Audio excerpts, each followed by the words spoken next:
Welcome to the We Are Wake Tech podcast with your host, Wake Tech President, Dr. Scott Ralls. Hi, I'm Scott Ralls, and welcome to the We Are Wake Tech podcast. It's holiday season. What better place to be than in one of my absolute favorite places at Wake Tech, the Baking and Pastry Kitchen on the Scott Northern Campus. My waistline shows that I spend way too much time here in this kitchen, and we're with two of my favorite Wake Tech people, Jeff Hadley, who is the department head for Culinary Arts at Wake Tech, and Caralyn House, the senior professor, program director for Baking and Pastry Arts. Yes, sir. I got that right. Right on. But if you want to know anything about great food at Wake Tech, but in the whole region, these are the people to know. And today on our podcast, we're going to get to know them better. So let's start right there. One of my favorite things that I say about Wake Tech is that it's the people that make the place. And we're in a remarkable facility. We'll talk about that in a little bit. But this facility would not be here if it wasn't for remarkable people who have created a program at Wake Tech that is a powerhouse. And that's our Culinary Arts and our Baking and Pastry. What a remarkable program, and these two people are the force behind this effort that has been many years in the making at Wake Tech. So let's start there, because we're so fortunate that you've given your career, your time to this community and to Wake Tech. But tell us a little bit about how you came to Wake Tech. We'll start, Jeff. Tell us your journey that led to Wake Tech. Well, unlike most people, I didn't come through education. So I transferred to Raleigh in 1989 with Hilton Corporation. And I got a call from the then department head and said, hey, we just started a culinary program. We'd like to have you on our advisory board. So 1989 is when my first contact with Wake Tech was. I taught a class, International 1992. cuisine. Yep. Was my first class I ever taught. One time I didn't teach another class until 2000. And I got called again for adjunct work, and I taught a night class for 3 years, and an opening came up in 2004 for full time. Jumped in here. I took it. And here we are today. 2008 I became department head, and 2008 we started the baking program. Yeah. Isn't that right? Yep. Well, then, so I love the way you guys interact, because you're almost like a married couple at work, and so you'll answer each other, you'll start talking. Enough, right? That's right. But so, Caralyn, when did you come in, and tell us a little bit about your evolution, and in a little bit we'll talk also the evolution from Culinary Arts into two program areas as well, Baking and Pastry Arts. Right. I started teaching here as an adjunct in 1991 and came on full time. And I just fell into it. I was working with the guy who'd been teaching in the culinary program, and when he left, I fell into his position. And what were you doing at the time? I was working at a restaurant. It's now called Tony's Oyster Bar in Cary, but it was owned by a local restaurateur at the time. And I was just working there as a pastry chef. So I've been teaching for 30 years ever since. I started in the culinary program, and I taught the culinary skills classes, developed the baking classes, and then our department head at the time said, at the height of the cupcake wars, asked if, it was just getting going on the Food Network, and she asked if we wanted to start a baking program. And that's how it started. Yeah. Oh, I didn't kind know. of on a whim like that. Yeah. And then I contacted all the other schools in the community college system. Asheville Buncombe Tech was leading the way. Yeah, I always had a remarkable culinary program. Right. And I just contacted all of them. I knew all the chefs from different interactions, asked them, how do you do this? And they were all incredibly helpful. And then we just figured out what was going to work for Wake Tech, our students and our program. And we sifted through and changed some things, but that was how it got going. Our first year, we had I know she said sifted one through. graduate. I didn't mean pun that. intended. Yeah, anyway. But our first, when we had a graduating class, we had one graduate, then we had two, then we had four, and then we grew to have full classes. Yeah. So it was tough at first. Well, that's kind of the way it works. I mean, the Yeah. great culinary programs you talked about not coming out of education. I don't know, that's where folks come and, you know, you have that experience, you have that background as a chef, and you get kind of reeled in, and then you're kind of hooked, and you're here, and you create what's around us. Well, and a lot of what we did in our jobs was managing people, Yeah. which is really what teaching We do is. when we teach. So those skills translate. And just from my watching television, isn't that what chef kind of means? Isn't that the difference? That is the management of the kitchen? Yeah, or am it's I the wrong? boss. The boss, Chief or yeah. boss. Yeah. Yes. Yeah. And I will make note of, because you may know, you're wearing the hammer earrings today, Yes, which were I given am. to you. Little hammers So you're kind that of the my hammer coworkers gave me because, yes. You're kind of a velvet hammer, though. You got velvet around that hammer, so Not always. not I'm But that's why we have such a good program. Yeah, I'm the heavy and I'm the enforcer and I'm the one. We just have high expectations, and Yeah.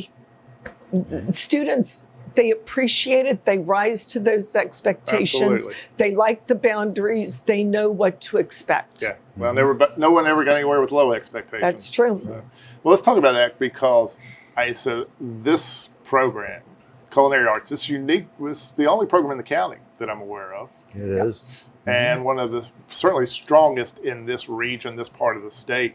So, Chef Hadley, talk a little bit about the program. What's in the program? What some of the things that make the program unique? Talk a little bit about, we're at Northern Campus in the baking kitchens today, but a little bit about what's on our Southern Campus and the capabilities there, and just a little bit about the program itself. Okay. So the culinary program and the baking program, for that matter, all start out with a sanitation class. We've had that in place from day one, and it will never change. Between that and then a basic cooking course.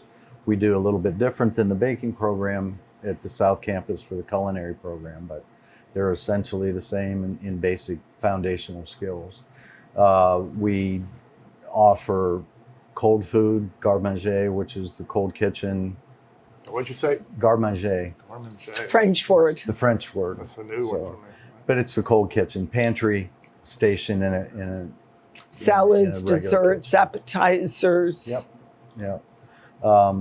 So we offer two parts of that. The first one is basic salad making, hors d'oeuvres, canapes, appetizers, basic curing techniques, and then we get into the second phase of that, which is the first 5 weeks of that class is nothing but butchery.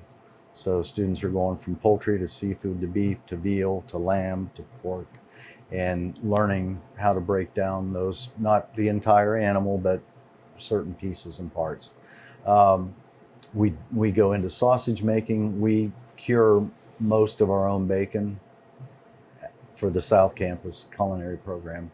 And then we move into some classical techniques like pâtés and terrines and so on that most people never heard of before till they come in. But we offer a classical cuisine class, which is based on continental cuisine, which is classic French cooking, which we've modernized. That class serves the restaurant flavors. And we do a global cuisines class, which encompasses a different country or regional cooking from around the world over 16 weeks. That course also teaches or feeds flavors. And you mentioned flavors, so tell everyone what Flavors is. Flavors Yeah. is our student-run restaurant. We open usually 3 times a week, fall and spring semesters. And the 3 days, it's mixed between that global cuisine class and the classical cuisine class. We also have a service class that all culinarians are required to take, so they get a little taste of the front of the house too. Our hospitality program is probably the primary server type unit of that, but they also have to do the back of the house and learn that side of it. So we try and fully round them when they do that. Flavors is also, in my opinion, the best lunch of the day in all of Wake County. So For $10, you can't beat it. Well, yeah, I mean, it's now you just got to get it in there. That's you know? the thing. You guys give me a little extra influence sometimes, I feel like. Yeah, I once in a appreciate while. that. Yeah. So, there is a little lottery to get into Flavors, and it is highly popular. We can have up to 300 or more people for one service. Per service, we'll have 300 requests. So Flavors, again, it's our student-run restaurant. Mm-hmm. Part of their course. It's part of what they're doing. And the food is amazing. And that's why I have to try not to go more than once a week. Yes, because it will catch up with you as well. If you can eat a lot of Flavors. Yeah. Is there anything else that, so, I mean, you described things I didn't know about. I mean, somebody mentioned this week sausage making and bacon, and I said, well, nobody told me about the sausage, but but there is so much that. What else is there anything else that's particularly unique, you think, for our program? Because we do fresh cheese making. Fresh cheese making in the cold kitchen, the first class. Yeah. So then we do ice carving. We do ice carvings as well. Yeah. Those are all in the cold kitchen, and I speak with fondness of that because that's my core, my roots. Which one is both of those? Oh, really? Yeah. The cold kitchen classes. That's when I was in the kitchens in the public side. I did a lot of that, and I just kind of fell into it when I started teaching here full time. Those were the beginning and the advanced classes of that. That's what I did. So it was 2008 when baking and pastry came along. Yes. And that was, so as you noted, one of probably the leading community college culinary program in the state has been Asheville Buncombe Technical in Asheville, where I am from. So I know that program well, but are they the only one that has a separate has a baking and pastry program like ours? Is there anyone else? No, Central Piedmont and Charlotte has one. Sandhills Community College. Alamance has like baking light, not quite a full program. Wilkes. I think they do certificate. A certificate. So Wilkes has a certificate. Asheville, Central Piedmont, and us are probably the big three in the state for that. So 2008 was when, and there's a little bit the influence of the popularity of baking on television. You start to see it at this point in time. Yes. That was the catalyst, but then we certainly dove in the deep end, and this facility is one of the most remarkable facilities, and Caralyn House, force of nature when it comes to baking and pastry. So talk a little bit about that transition and what we have here today that is part of culinary arts, but another program, another location at Wake Tech. Well, it was actually Scarlett, what's her last name? The one in admissions, Dean. Scarlett Edwards, when she was Dean of Admissions, actually said, if you're re-signing a program, knowing we were moving here, you need to make it more lockstep. Students have too many choices and they don't finish. Right. So she encouraged us to move to 8-week mini-masters for starters on the academic side. So Jeff and I worked really hard to hammer out a student plan, to develop a plan for the students where they could be successful. And we moved up here in April of 6 years ago. 16. Yeah, 16. And our first full class started in the summer and then that fall. And we just haven't looked back. We've been except for COVID, we've been pretty full ever since. Yeah, it is incredibly popular. Yeah.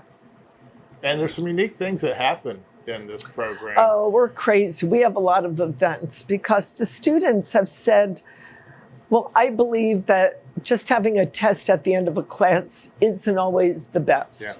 Projects are really good learning opportunities. So we have 3 classes that participate in competitions, now 4. So we have a competition that is sanctioned by the American Culinary Federation twice a year at the end of the first 8 weeks. And so that is in March and October. And then for the second 8 weeks, we have a departmental project we have other projects too, but for the graduating students, the capstone, we have an event called Baker's Row, which is like a giant bake sale where students get to have some voice in the menu and their bakery ideas. Yeah, describe Baker's Row a little bit, and unfortunately I had to miss it last week, I think it was. So I usually never want to miss it, but it is something to see. I mean, it has it has obviously the baking skills. It has an element of entrepreneurism tied to it. Yes. People stand in line to get into Baker's Row. If you don't know about Baker's Row, you should find out about it and get in line and get tickets for Baker's Row. But yes. describe that a little bit. So it started as capstone for most of our baking students wanted their own business. Usually a cake decorating business was how we started. So I designed that project so each student could have a table display based on their bakery business ideas, sell all their pastries and desserts, and kind of, I would partner with the graphic design people or art students, and they would design business cards for the students with logos and marketing material. And it kind of gave students a leg up on getting their business going. Yeah, you've done a great job in helping students get a leg up. I made it to part of it this year, the tail end, where, it's almost like a little, my mind's going in place, but it's like a mother duck with ducklings walking around baking ducks to all bakery the tour. Bakery tour, yes. where you're like taking all baking students around Raleigh and Wake County to some of the best places to see. Right. To describe that a little bit. So I started this a couple of years ago because I realized students weren't getting out of their jobs or school, and they had no idea that Raleigh has a great bakery scene in downtown. And we are partners with a lot of these bakery owners. Either they've been adjunct instructors or they come up here and do mock interviews. They are dessert tasters. They speak to our class as guest speakers. So I arrange a bakery tour where we park and then we walk around to all these businesses in downtown Raleigh.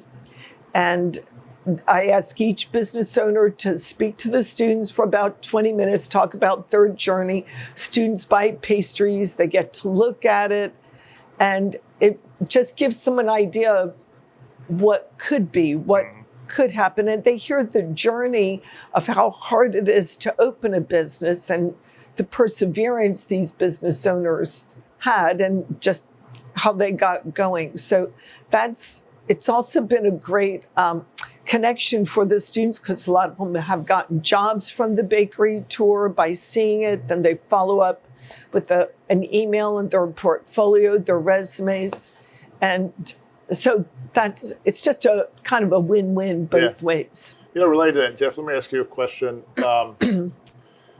It seems, I don't know when it was, but it's, people started talking about restaurants and food became, I guess it's when people started taking pictures of their food, maybe social media, but there became a food scene and people called themselves foodies. And, when I first came to Raleigh years ago, I never thought of Raleigh as being a food scene. I don't know, people described, maybe Paris and certain places were food scenes, but now people talk about food scenes, and now they talk about this area as being a food scene, a food area, and there's certainly, chefs that we know and others around the area.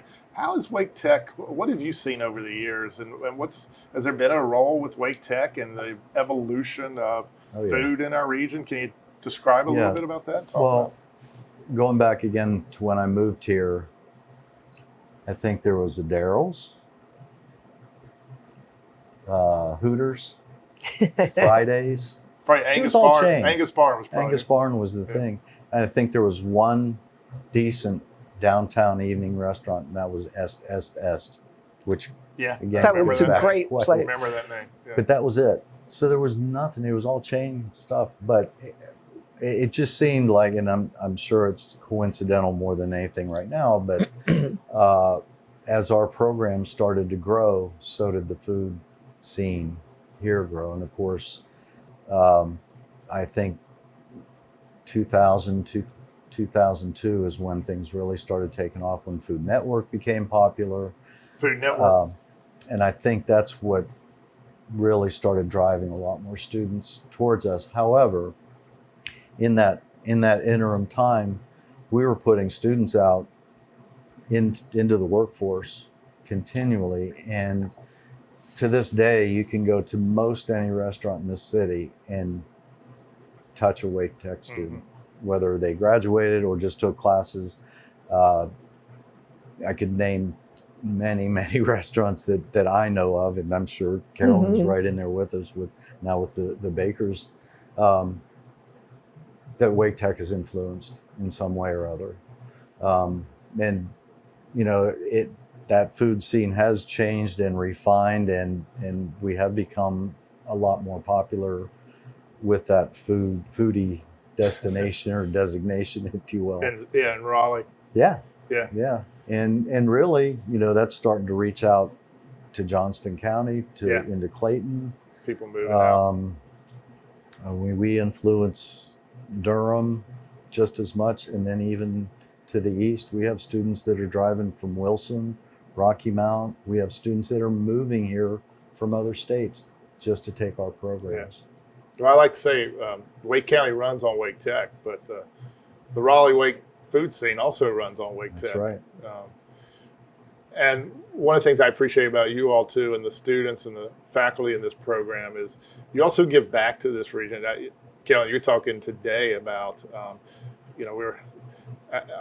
for the listeners out there, as we said before we started, we're kind of running on fumes. We're at graduations this weekend. You've been, this is the final day of exams. Exams here in the baking kitchen are not just fill in the blank exams by any means. So there's a lot of work, plus all the treats you make that we distribute to people who are special to us, things like that. But today you were even but you went out and you were, tell us where you were today. That was...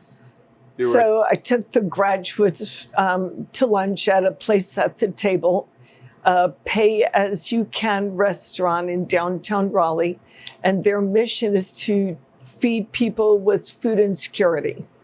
And I think it's important for our students to see that their world is not the same as that people can dine. Even the people with food insecurity have a place where they are welcome, where they can dine, where they can have cloth napkins, a real drinking glass, where they are looked in the eye and acknowledged. And I want our students to see that they need to give back, either donate, volunteer, give their time, and to also treat all people with value. Yeah. Well, that's what I love about you guys, and appreciate that in a busy time you would do that. Of course, place at the table, Maggie Kane is special to us. Shelley, her mother, has taught here for years. And so we've always had a great connection and similar spirits, I think, between our institution and place at the table.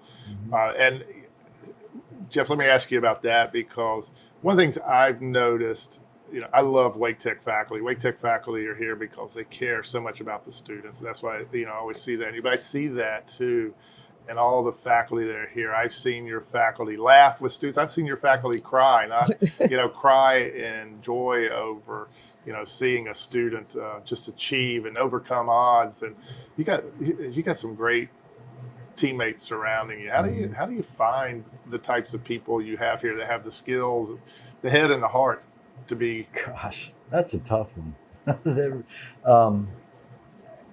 I think the biggest thing is just the experience that we have in the industry. We're not here because we have to be, we're here because we want to be. And those that have chosen education are those that really want to, I hate the cliche, give back, but that's what we do. And I've always viewed it as that we're passing on our trade to the next generation, and that's what our guys do. And sometimes you get a rotten egg here and there, but I think we've done pretty darn good. Yeah, over the years. Somehow you have a gift, I think. We've got long term. I mean, we've got 1, 2, 3, 4, 5 instructors that have been with us at least 10 years. Wow. And some of those are 25 plus. There's also something special about the industry. It's such a tough industry. I mean, it is not, if you had to tell someone what's the easiest field to go into, you would not necessarily say culinary. But the people within the industry really, they may compete with each other on different restaurants, but they really they're part of the same. Yeah. They're sort of a family Yeah, part of it. sure. And that's kind of unique. It's a huge business, but it's a small world in that business. Just knowing, I mean, I know people from 40 years ago when I was still young in the business. We still keep in touch with each other, and or at least know where they are. And that's how this business is. And we're hospitality. So we're innately Hospitable. born to be hospitable. Yeah, and Yeah. we take care of it. Yeah. Well, no, it's a remarkable program. It's a remarkable place. I want to do a quick shout out too. We also have another aspect of hospitality for us. Another remarkable individual, Samir Palwa, in our non-degree hospitality programs. And so you can see Samir at Southeast Raleigh Y and Passage Home, and providing, you know, the skill sets in his team to help people break into this industry. So, you know, from whether it's getting the early start through those programs all the way through some of the words, the French words you were describing to do things Right. now. Kitchen French. Kitchen French, you can find it at Wake Tech, and that's the beauty of Wake Tech is that it is a place where you can find the people who care about you, but have the skills and the resources to do things that you couldn't do other places. And so I just want to thank you all for all you put into this program, for all you put into the students, and all you put into the community. Hospitality, culinary makes our communities better places. Sure. And you make our community a better place through this program. So congratulations for everything you've done here at Wake Tech and in the entire community to make us feel a little better about a wonderful place to live. So Sure. It's a great to have you as part of Wake Tech and to be leading this program. And it's a great time to be talking about sweets at Wake Tech, because this is the holiday season. And this is our last podcast of the year, our last We Are Wake Tech podcast. So we want to wish all our listeners a happy holidays and a happy new year. And we'll see you next year for the first episode of the new year of We Are Wake Tech in January. I'm your host, Scott Ralls. Thanks again for tuning in to We Are Wake Tech.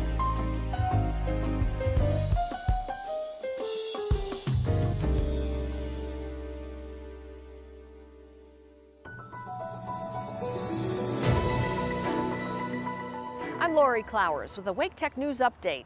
The holiday season means graduation season at Wake Tech. About 900 students earned degrees and diplomas this semester and are on their way to great careers or are transferring to a university. Another 56 students earned high school equivalency diplomas, and many will continue on in Wake Tech degree programs.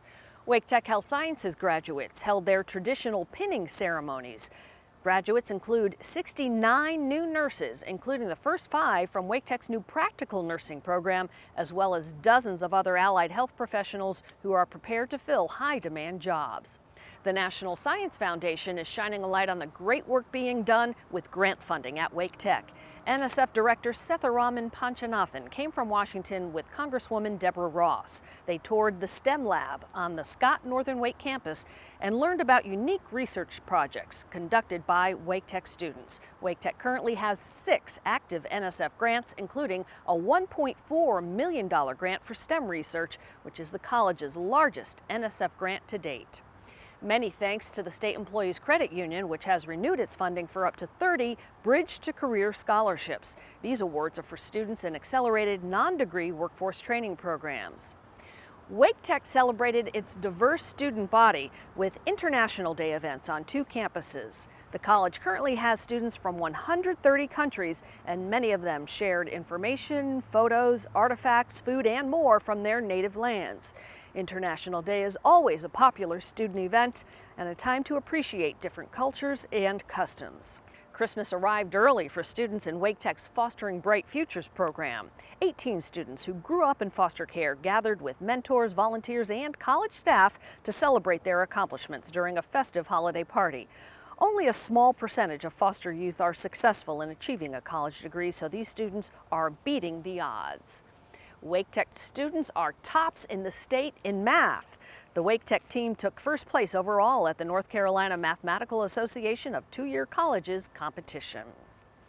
If you like watching WRAL's Brain Game, you'll be interested to know that it's being produced right here at Wake Tech. The show, which is often called the smartest 30 minutes on TV, is being recorded in the lecture hall on the Scott Northern Wake campus and airs at noon on Saturdays. And finally, just in time for the holidays, Wake Tech baking and pastry art students sold their scratch-made delicious treats at Baker's Row. The popular end-of-semester project is a chance for aspiring bakers to showcase their skills while learning how to run their own business. For those of us who stopped by, it was a chance to stock up on some sweet and savory goodies. And that's a wrap on another great fall semester at Wake Tech.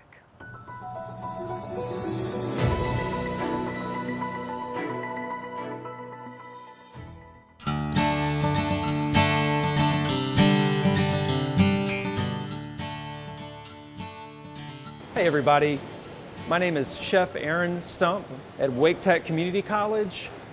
Today I'm making a fun vegetable side for your holiday gathering. It is sauteed Brussels sprouts with kimchi and bacon. All right, so the first thing I'm gonna do is we're gonna render the bacon, but I'm gonna add just a little bit of oil to this pan that's pretty hot. 1/4 pound of bacon here. All right, and I wanna crisp up and brown this bacon.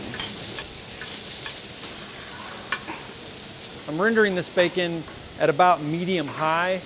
Want to get a little bit of texture on it. Want it to brown up, but most importantly, I want to pull all the fat out of this bacon because this is what we're going to brown the Brussels sprouts in. All right, so this bacon is crisped up pretty well. I'm going to go ahead and take it out of the pan and place it on another dish. And I want to leave as much fat as I can in the pan because that's, again, what we're gonna brown the Brussels sprouts in. So here we go. Back on the flame or back on the stove. Move that grease around. And I'm gonna go ahead and add my Brussels sprouts. And I'm gonna move them around to coat them with the bacon fat. And then I'm just gonna let them sit for a second to brown. You know, toss them occasionally to keep them from browning too much in one spot. You don't want them to burn, you just want them to caramelize and have a nice even brown color on them. All right, so these Brussels sprouts are browning up pretty nicely now. I'm going to place them in a 400-degree oven so that they'll finish cooking and get a little bit browner. It's nice hot oven. After about 10 or 15 minutes, or at least until the Brussels are soft, we're gonna pull them out of the 400-degree oven. Give them a little shake. They look done. And I'm going to toss them with, for this amount of Brussels sprouts, probably about a cup of prepared kimchi. I actually made this recipe last night. It's a quick recipe. But most grocery stores do carry prepared kimchi that you can buy jarred. It's just as good. Delicious stuff. Will definitely make a holiday meal, give it a little bit more pizzazz. Now we're gonna place this, toss it a few more times, place it on our serving platter. Nice, that looks great, smells good. We are going to garnish that with our rendered bacon that we have set aside. And there we go. Sauteed Brussels sprouts with kimchi and rendered bacon. And just with 10 or 15 minutes of prep time, these Brussels sprouts will help jazz up your family holiday gathering this year. My name is Chef Aaron Stump, and thanks for tuning in to Pro Tips.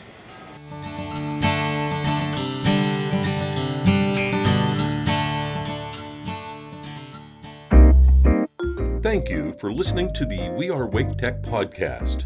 Join us next month for more insightful conversations about the programs and people of Wake Tech and how the college changes lives every day.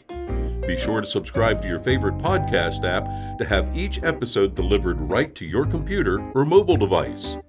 For more, find us at podcast.waketech.edu. To learn more about Wake Tech's exceptional educational opportunities, visit waketech.edu.